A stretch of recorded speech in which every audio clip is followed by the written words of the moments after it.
Bom, para quem não me conhece, eu sou a doutora Patrícia, sou cirurgiã plástica aqui em São Paulo e vamos começar falando sobre o que é a prótese de silicone. Então, a prótese de silicone é um dispositivo médico industrializado que foi criado na década de 60 com a intenção de aumentar o volume das mamas. Eu já contei essa história aqui algumas vezes, mas a ideia de aumentar o volume das mamas, ela é bem antiga na cabeça das mulheres, ela vem de muito antes da prótese de silicone. Existem histórias tenebrosas de que as mulheres, injetavam silicone na mama para poder aumentar esse volume e morriam disso, com a intenção estética, tinha-se várias infecções e várias complicações, até que durante a guerra, se não me engano, alguém teve a mágica ideia de pegar um saquinho, tipo uma bolsa de sangue, quando começou a ter as transfusões de sangue, começaram a ter a ideia de pegar então o silicone, que é líquido injetado na mama, trazia muitas complicações, mas quem sabe se a gente colocasse ele dentro de um saquinho e colocasse dentro da mama, ele não trouxesse tantos problemas assim. E assim nasceu a prótese de silicone. Na década de 60, ela foi considerado um dispositivo arrojado, O pessoal tinha muito medo, e com razão, da prótese de silicone, e tinha-se muitas complicações. A principal delas é ainda a complicação mais frequente, que é a contratura capsular. O que é a contratura capsular? Então, a cápsula é uma cicatriz, é um tecido que o corpo produz para se proteger da prótese. Então, tudo que entra na parte superficial do corpo, em nível de pele subcutâneo, vai ter uma proteção adicional. Então, o corpo identifica que aquilo ali não é uma coisa nativa, que nasceu com a gente, e aí ele cria essa cicatriz, que é uma membrana que busca isolar esse corpo estranho do restante do organismo. É uma membrana viva, foi o corpo que criou. Então, na mama, a cápsula é criada pelo tecido mamário, pelo músculo, por onde essa prótese estiver. E ali tem células de defesa.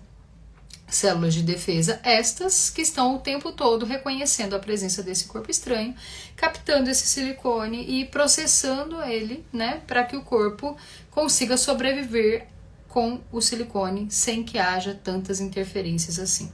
Essa é a intenção.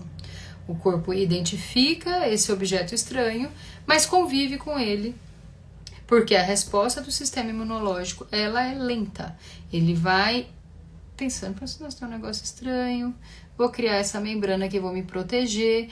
Mais interessante, que essas partículas de silicone, elas ficam aqui comigo o tempo todo, mas será que tá tudo bem? E aí, com esse dia a dia do convívio da cápsula com a prótese, o sistema imune vai reconhecendo mais essa presença desse corpo estranho e essa cápsula pode mudar de configuração. Ela passa de uma membrana molinha, rosa, transparente, assim, bem fininha, para podendo chegar a uma membrana bem espessa, que a gente tem dificuldade até de cortar com o bisturi, muitas vezes, que é a contratura capsular. Então, uma reação imunológica mais exagerada, a percepção do sistema imune de uma forma mais intensa, faz com que essa cápsula se enrijeça, fique mais espessa, e isso acaba deformando a forma da mama. A contratura capsular, ela era o principal problema das próteses que foram criadas lá atrás, lá na década de 60, como eu comecei a contar a história. Porque todas as mulheres que colocavam essa prótese reagiam contra ela de uma forma muito intensa, lá na década de 60, e tinham uma mama bem endurecida, como pedra mesmo, logo depois de um ano. Então, todas as mulheres tinham essa reação. Sinal de que o que estava sendo colocado dentro do organismo era muito capaz de estimular o sistema imunológico de uma forma muito rápida. Aí foi que começou a intenção de melhorar a qualidade do invólucro, do que protegia, do que de fato estava em contato com o tecido mamário. E foram desenvolvendo coberturas diferentes do silicone. Foi mudando a parte interna, o gel do silicone, que tem tem metais pesados, tem uma inteligência química para que o silicone saia do estado sólido e passe para um estado de gel altamente coesivo. E isso é o que faz, né, a gente acreditar e a gente perceber que as pacientes hoje, apesar de ainda reagirem contra a prótese, apesar de o sistema imune ainda reagir, e vai reagir sempre, porque é um corpo estranho, é um estímulo muito mais lento e gradativo, de forma que as pacientes podem conviver muitos e muitos anos sem observar essa consequência da contratura capsular. Mas ainda a contratura é a complicação mais frequente da prótese de silicone. Se você perguntar para os cirurgiões mais antigos, eles vão dizer que a estatística de contratura capsular é em torno de 5 a 10%, né? Eu já ouvi isso ser dito pelos meus professores várias vezes. Porém, né, a notificação que saiu pela Agência Regulatória Americana em 2021, pelo FDA, diz que nos últimos levantamentos científicos, nos últimos trabalhos, a estatística de contratura capsular chegaria em torno de 50%. Então, 50% das mulheres que têm prótese, em algum momento da permanência dessa prótese dentro do organismo, vão desenvolver esse enrijecimento da cápsula decorrente de um estímulo mais intenso do sistema imunológico. A gente, assim, no dia a dia, a gente vê muito a contratura capsular. A contratura, ela é classificada, né? Então, existem graus de intensidade. Tem a contratura grau 1, grau 2, grau 3 e grau 4. Grau 1 é muito comum. A gente vê paciente, grau 1 é um nível de contratura capsular que muitas vezes só o cirurgião percebe. Quando a gente examina, a gente percebe que está começando a ter um pouco mais de enrijecimento, aquela mama. Se você compara um lado com o outro, você percebe que uma mama está um pouquinho, a consistência um pouco mais endurecida, mas ainda não é visível. Ao olho, você não percebe que essa mama tem contratura, você só percebe ao toque e ainda assim é uma diferença muito sutil. Grau 2, a própria paciente já começa a perceber que tem alguma coisa diferente, que um lado está um pouquinho mais enrijecido do que o outro, que pode estar tendo alguma diferença na forma quando ela olha no espelho, mas isso ainda não é um transtorno que realmente a incomode e não causa nenhum tipo de dor, nenhum tipo de incômodo. Ela só está começando a perceber que um lado não está tão igual ao outro. O grau 3 já é uma contratura capsular estabelecida, então a cápsula está mais perceptível, porque a cápsula, teoricamente, ela tem que ter a forma da prótese, certo? Então ela é uma membrana que reveste a prótese e que ela não deveria ter um formato diferente da prótese, ela deveria dançar a dança da prótese dentro da mama. Quando a cápsula começa a ter vida própria em termos de forma, a gente começa a perceber a contratura capsular. E na contratura do grau 3, a paciente nota nitidamente que tem alguma coisa errada, que a mama tá dura, ponto. Todo mundo percebe que ela tá com a mama dura. E isso começa aí sim incomodar, né? Porque obviamente ninguém pôs o silicone para ficar com uma sensação de que a mama é uma pedra, que a mama tá muito, né, muito mais rígida do que uma textura de uma mama normal ou de uma mama sem prótese. E a contratura grau 4, ela dói, né? E aí a gente tem uma paciente com incômodo real para atividades corriqueiras do dia a dia, como abraçar um filho, como andar de bicicleta, como, né, fazer movimentos com o braço. Tem contraturas que são tão intensas que elas prendem o tecido mamário ao redor delas e a paciente tem dificuldade de fazer o alongamento do braço. Isso é o estágio máximo da contratura capsular. As pacientes normalmente não conseguem tolerar esse estágio durante muito tempo, porque dói. Né? Até grau 1, grau 2 e grau 3, enquanto a gente estava falando de alterações estéticas e alterações de textura, as pacientes podem escolher livremente o que elas vão fazer.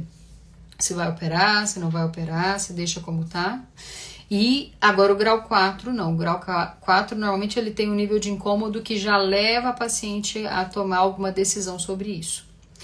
E qual decisão seria essa? Né? Então, a principal causa no meu consultório, assim, o que eu vejo de mais frequente para as pacientes que buscam alguma cirurgia e têm a prótese é a contratura capsular. É estatístico isso, né?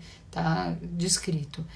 E quando chega esse momento, é que a paciente se pergunta se ela vai trocar a prótese por uma outra prótese, podendo passar por esses inconvenientes novamente, ou se ela vai tirar, fazer um explante e buscar uma reconstrução, né, da mama no formato que ela possa gostar, num tamanho menor, porque ela vai retirar a prótese, retomar o tamanho que ela tinha anteriormente. São reflexões que partem de um incômodo por conta de uma complicação.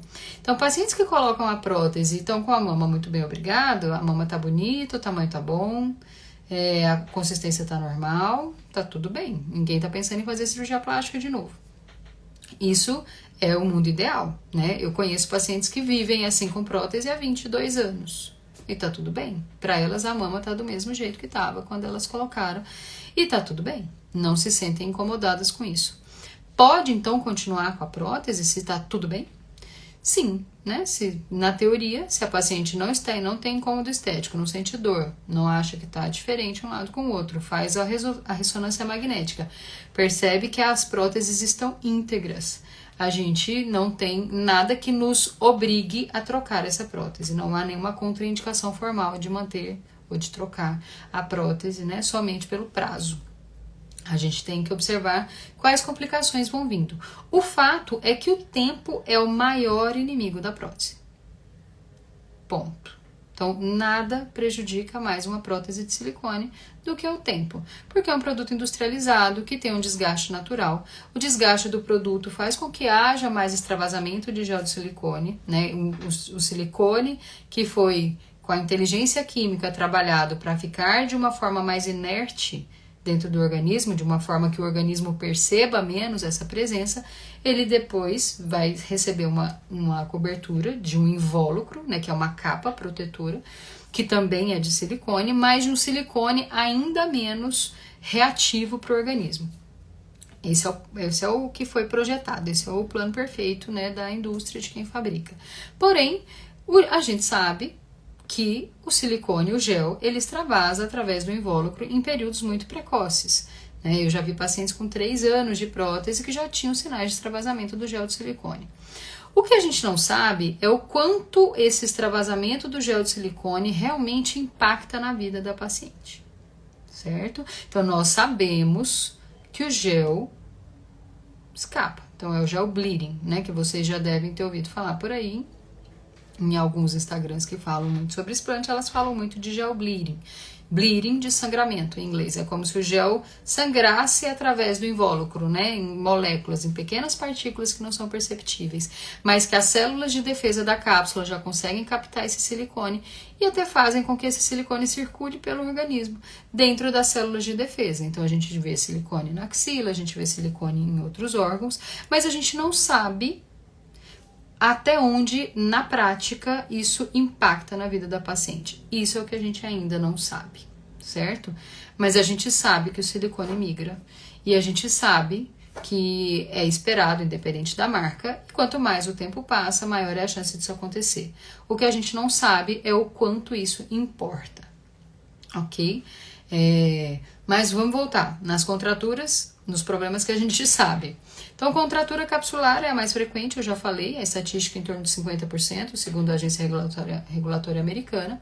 A segunda complicação é a ruptura, né? Ruptura é, ao invés das partículas migrarem moléculas através de um invólucro de silicone íntegro e terem contato com essa cápsula, a gente tem uma prótese rompida. O invólucro abriu, o gel está todo exposto para a cápsula. E a gente pode sim inferir que há uma resposta imunológica ainda mais intensa.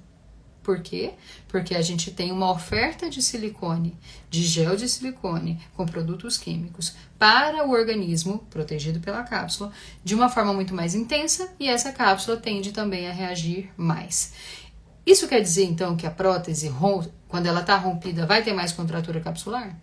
Não, né?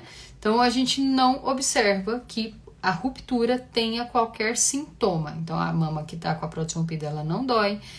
Já vi doer, mas a gente não espera que ela tenha dor. A gente não espera que a paciente sinta dor e vá buscar um cirurgião, vá buscar fazer um ultrassom ou uma ressonância para identificar essa ruptura. As rupturas normalmente elas são silenciosas. A gente só percebe quando a paciente vai fazer exames de rotina da mama e acabam percebendo que tem essa ruptura. Então, rompeu a prótese. É obrigado a trocar? Não. Não é obrigado a trocar com urgência, né? Mas o ideal é que você não fique com um produto industrializado estragado dentro do seu corpo. Eu sempre dou o exemplo daquele copo de vidro que quebra no meio da sala. Você pode varrer ele para debaixo do tapete e fingir que você não está vendo, mas é um copo quebrado dentro da sua sala, né? Então você pode sim se prejudicar por aquilo em algum momento. Por mais que seja uma coisa silenciosa, por mais que ninguém esteja vendo. Então o ideal, assim que você identifica uma ruptura da prótese, é que você busque retirar esse produto danificado de dentro do organismo, seja fazendo uma troca, colocando uma nova ou optando pelo explante, né? É a segunda maior causa de explante é a paciente que vai fazer um exame de rotina e de repente ela pensa que não, mas não rompeu, nossa, mas poxa vida, coloquei essa prótese faz 6 anos, não era para estar rompida. E não era, né? Mas é um produto industrializado. A gente compra as coisas, elas deveriam durar, mas às vezes elas não duram, e aí a gente tem que lidar com isso, certo? A gente tem que saber desses riscos na hora que a gente escolhe fazer essa cirurgia, para que a gente possa lidar com isso de uma forma madura depois, e saber, né, escolher o que é melhor para o nosso organismo, o que é melhor para a gente, naquele momento da vida, naquela hora que o problema foi identificado. Então, qual que é o ideal? Segundo a Agência Regulatória Americana, as próteses rompem numa estatística de 30%. 30% não é desprezível. Então, a gente vê sistematicamente próteses rompidas. É normal, né? No dia a dia do cirurgião plástico, próteses rompem. É comum pacientes que viveram complicações de prótese, seja contratura ou seja ruptura, é mais compreensível até que elas acabem optando pelo explante, porque elas já estão passando pelo transtorno de ter que passar por uma nova cirurgia. Então, se ela não tiver muita dependência daquele volume para que ela tenha uma autoestima, né, para que ela goste da mama que ela vê no espelho, é compreensível que ela opte por continuar sem. E aí onde entra, né, todo o planejamento que eu já falei aqui várias vezes da ressonância magnética, que a gente consegue tanto ver se a prótese está rompida ou não, quanto avaliar a quantidade de tecido mamário e fazer um planejamento de quanto de mama essa paciente tem, para que eu possa mostrar para ela o quanto de outras pacientes com uma quantidade de mama semelhante, e ela olhar e falar, não, dá certo, se eu tirar, vou ficar bem, vou ficar feliz, gostei desse resultado, dá certo, vamos tirar. Não quero mais ter prótese, não quero mais ter contratura, não quero mais ter ruptura. Um ponto importante, quem tem contratura precoce, quem tem contratura com menos de 3 anos de colocação, tem chance maior de ter contratura de novo. Certo? Por quê?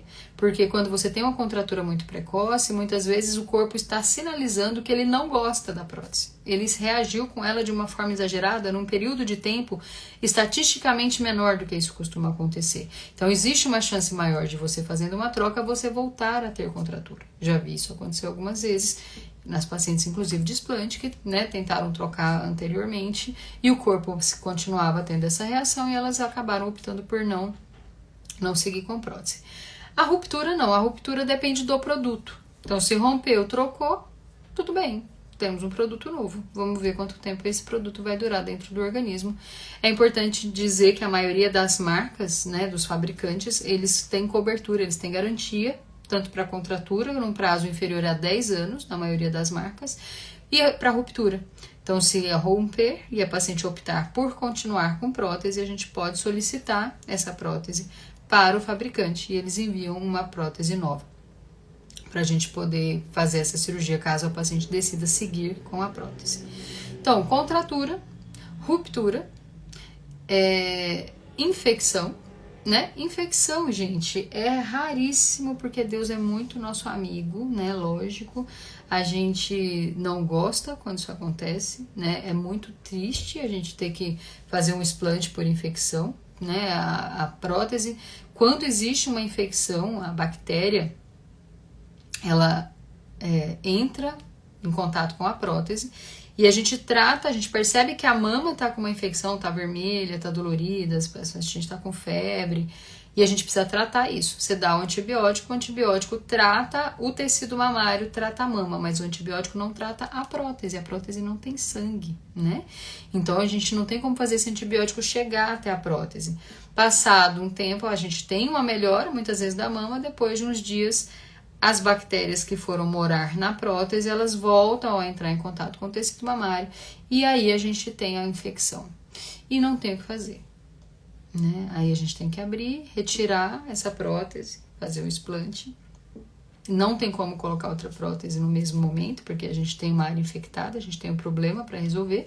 A gente trata a infecção e depois a gente pode optar por colocar outra prótese ou não, né? Isso vai muito da paciente quando a gente está falando em parte estética.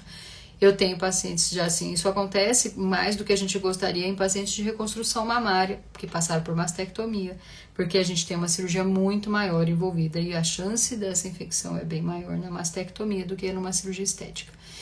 E aí a gente fica pensando quais são as melhores opções de reconstrução, certo? Mas contratura, ruptura, infecção. Outro ponto é o rippling. Rippling é uma palavra que nos fala sobre as dobras da prótese.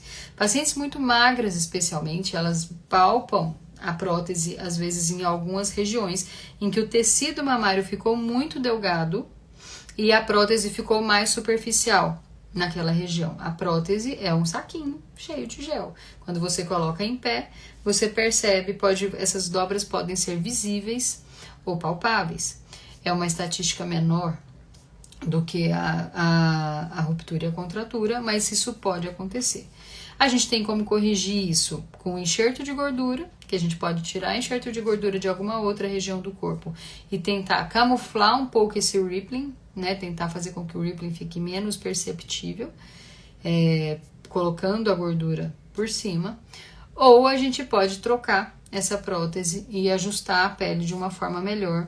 Talvez trazer essa prótese para trás do músculo para que haja uma cobertura adicional, mas essa é a forma que a gente tem para lidar com o rippling. Ou a gente faz o explante. A gente tira e reconstrói só com a mama e tá tudo certo, né? Mas aí depende da paciente concordar com a redução de tamanho.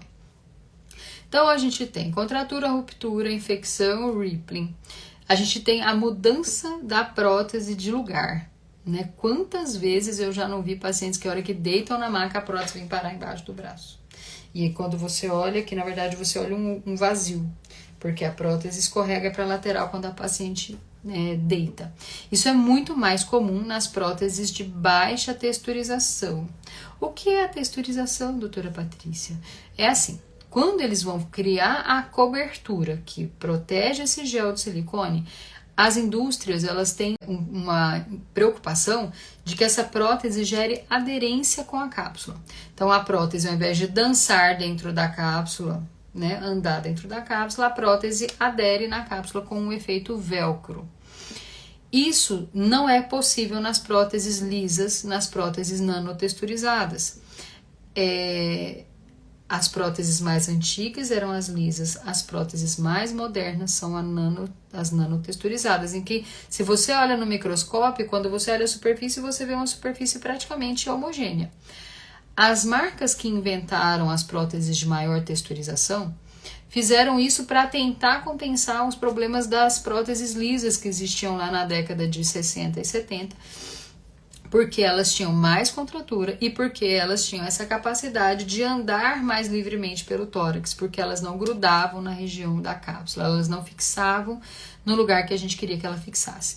E aí tiveram a ideia de criar umas texturas que, se você olhar no microscópio, elas têm ondulações, de forma que a cápsula consegue entrar dentro dessas ondulações e fazer um efeito velcro. E a cápsula prende a prótese no lugar em que a gente quer que ela fique. Isso acontece nas microtexturizadas, um pouco menos, nas macrotexturizadas, mais, e na poliuretano. É para isso que inventaram o poliuretano. O poliuretano é uma espuma que reveste as próteses de silicone e é a que tem as vilosidades, né? Essas ondinhas microscopicamente, tá, gente? Mais profundas, para que a cápsula consiga integrar bastante nessa superfície e a prótese não se mexe dentro da cápsula. Por isso que o poliuretano é usado muitas vezes em mastopexias com prótese em pacientes que desejam esse contorno do colo mais marcado. Em tese, o poliuretano ele tem uma fixação de onde você colocar ele vai ficar. Então você coloca ele aqui na região e ele sustenta o preenchimento do polo superior mais frequentemente ou consistentemente do que as próteses que não têm esse tipo de revestimento.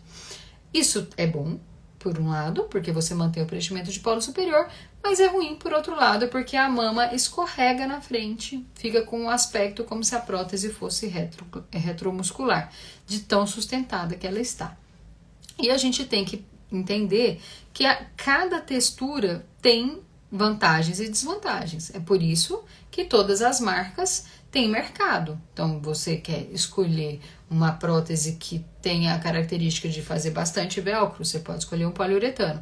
Você quer velcro, mas nem tanto. Então, você escolhe uma macrotexturizada.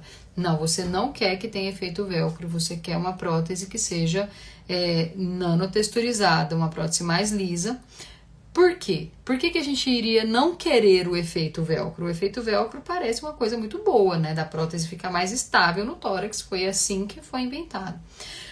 Porém, em 1997, começou-se a descrever o linfoma anaplásico das células gigantes, né? Que é um tipo de tumor maligno que acontece na cápsula das próteses de silicone. É um tipo de tumor que só acontece em quem tem prótese. Felizmente, porque Deus é nosso amigo, esse tumor acontece numa frequência muitíssimo baixa. Então, hoje, atualmente, são em torno de 1.300 casos no mundo. É muito pouco, perto das pacientes que têm prótese, né? Então, a gente sabe que o linfoma, ele tem uma estatística, desses 1.300 casos, praticamente todos só são em próteses com maior texturização. As próteses de baixa texturização, existem relatos muito né? Nossa, eu acho que teve uma prótese lisa, normalmente já tinha uma prótese texturizada na história. Então, quando a gente começou a ter mais preocupação com o linfoma, inclusive em 2018, se não me engano, posso ser que eu esteja enganada, houve um recall, né? A Allergan, que é uma fabricante gigante nos Estados Unidos, né? Um braço da Johnson & Johnson, que produzia a prótese mais vendida no mundo, fez um recall, retirou esse produto do mercado, porque os trabalhos apontavam de que na época se tinha 1.000 casos de linfoma no mundo, 800 eram dessa marca, eram dessa prótese. Então eles foram obrigados a preventivamente, então a empresa, numa análise preventiva, não foi uma obrigação até das agências regulatórias, mas como eles começaram a perceber que o caldo estava entornando, numa estratégia, né, de contenção de danos, né, até por conta de indenizações e tudo isso, eles pararam de comercializar essa prótese e retiraram ela do mercado. Essa manobra da Allergan acabou dando muita força para as empresas que comercializavam as próteses de menor texturização, porque a Allergan tinha a prótese de maior texturização, fora o poliuretano, e os trabalhos apontavam que o linfoma era mais preocupante nas próteses mais texturizadas. O grande dilema nosso, né, dos cirurgiões plásticos, era que a gente criou, as empresas criaram a textura para poder ajudar nessa questão da estabilização da prótese no tórax. E quando a gente volta para uma nanotextura, para uma textura lisa, a gente volta a ter os problemas de maior incidência de contratura capsular e do fato da prótese dançar no tórax. A prótese capota muitas vezes, né? Então, eu já vi algumas vezes nessas próteses nanotexturizadas a prótese girar para frente. Então, a parte que era chata deveria estar em contato com o tórax, a parte redonda para frente e a prótese roda.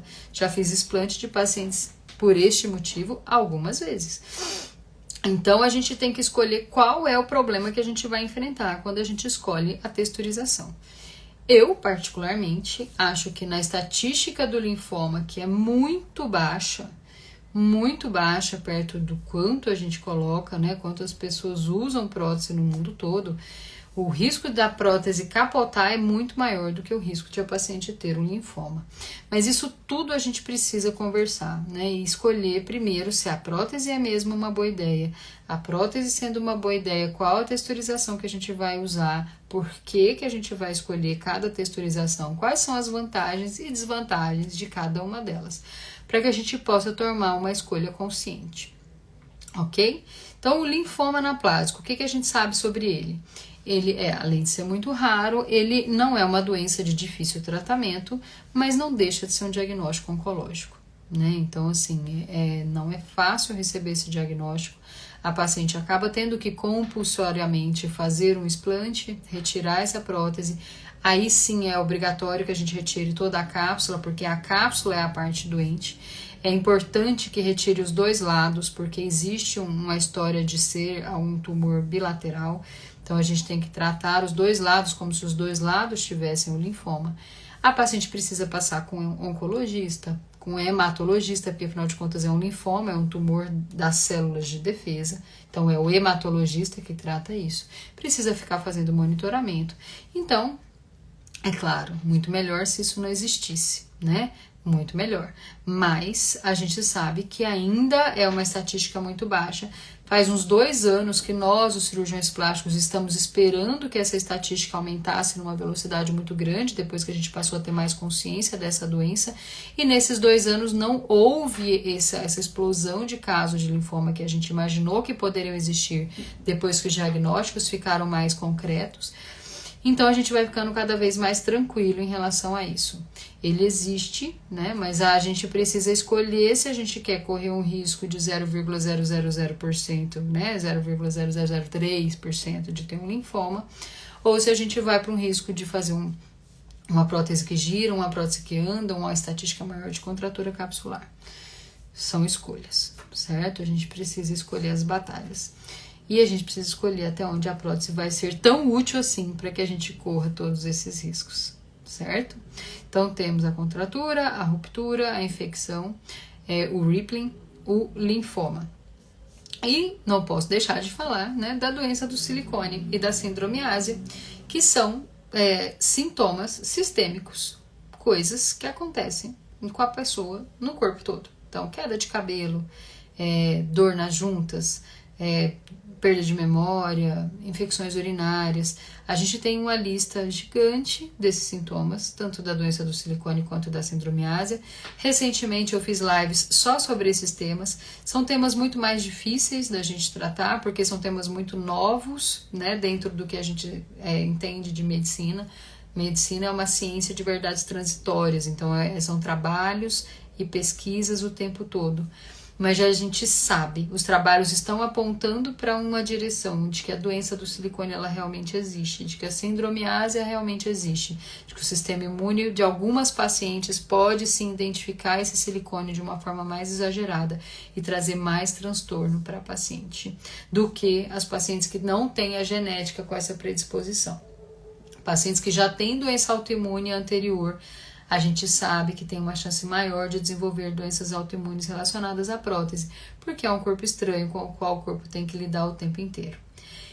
Então, gente, prótese é uma coisa que a gente tem que pensar muito, né? Ela vem com um pacotinho de complicações junto, que a gente tem que pesar na balança, né, do tipo, o quanto de benefício eu estou ganhando com essa prótese, para que esta prótese valha a pena as preocupações futuras que você vai ter com ela.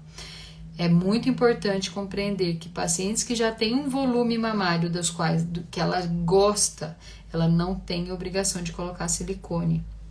A gente pode fazer uma mastopexia sem prótese, trazer um resultado de uma mama anatômica, de uma mama natural, sem que ela precise desse produto industrializado dentro do corpo dela, sem que ela tenha que se preocupar com isso.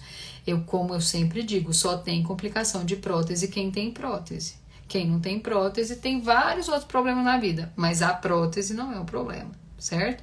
Então a gente precisa pensar e escolher se na balança do benefício estético, né, do benefício da reconstrução, que aí é muito mais inquestionável, se a gente pode colocar esse saquinho das complicações da prótese na balança e se ainda assim essa balança vai estar equilibrada em relação aos benefícios serem maiores do que os riscos.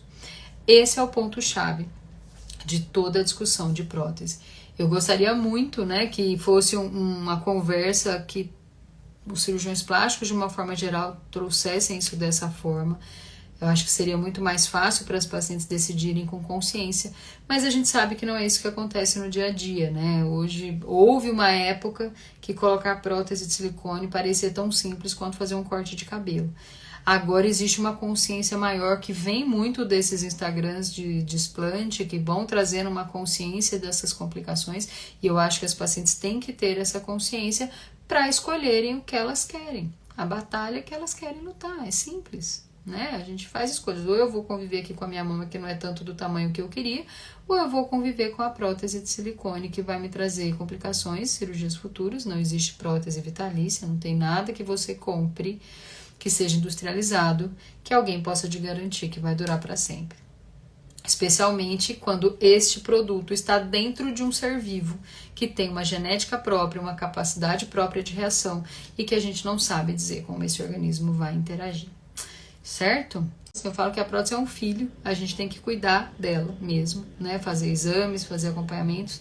Segundo a agência regulatória americana, o ideal seria que as mulheres fizessem a ressonância magnética após 5 anos de colocação, né? Então, 5 anos de colocação da prótese, a gente deveria fazer uma ressonância magnética para saber se está tudo bem com a prótese. E depois desses 5 anos, a cada 2, 3 anos, a gente deveria fazer a ressonância para continuar sabendo se está tudo bem com a prótese, se continua sendo um dispositivo médico seguro para ser usado dentro de um ser humano, certo? Então sejamos prudentes e sejamos conscientes. Não é proibido usar prótese de silicone, mas é proibido colocar uma prótese de silicone e fingir que não tem. E fingir que você não, pô, nossa, não tá acontecendo nada aqui, tá tudo bem, eu não preciso monitorar. Isso não é irresponsável, na verdade. Então a gente precisa saber até onde a gente está disposto a lidar com as coisas que a gente escolhe, né? Isso é ser maduro, né? E responsável com a sua própria saúde, né? Eu agora que tô chegando perto dos 40 anos, eu tenho pensado muito na vida, né?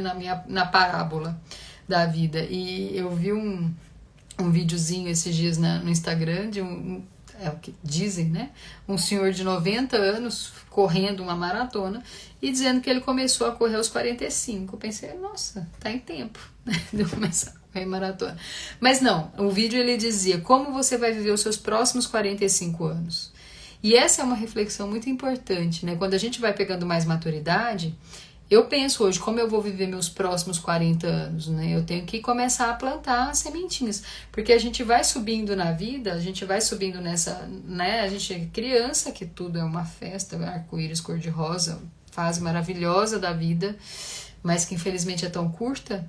Depois a gente vem com a adolescência, que a gente tá aos trancos e barrancos dentro de casa, né? Tentando achar a própria identidade. Depois a gente entra numa fase adulta, que no meu caso incluiu uma formação acadêmica e de trabalho de 11 anos. De repente você começa a entrar num platô, né? Um platô em que as coisas estão mais ou menos, agora tá, já casei, já tenho filho, já tenho uma profissão, tô caminhando nessa. E agora? E os próximos 40, né? Como que serão? Não são tantas mudanças tão radicais e a gente precisa começar a plantar saúde, né? A gente precisa começar a plantar saúde, não tem jeito, né? O importante é ter saúde, né? Não tem jeito. Isso aí a gente só sabe que problema só é problema quando a gente não consegue dar a volta com saúde. Então a gente precisa escolher as nossas batalhas para que a gente possa, sim, né, envelhecer com saúde e com paz de espírito, sem ficar, né, procurando muito pelo em ovo e muita sarna para coçar. Então esse era o recado que eu queria trazer hoje, né, filosofando um pouquinho no final. E é isso, gente, muito queridas todas, né, um abraço para todo mundo aí, uma boa noite, um bom descanso e a gente se vê daqui 2 semanas. Tchau, tchau!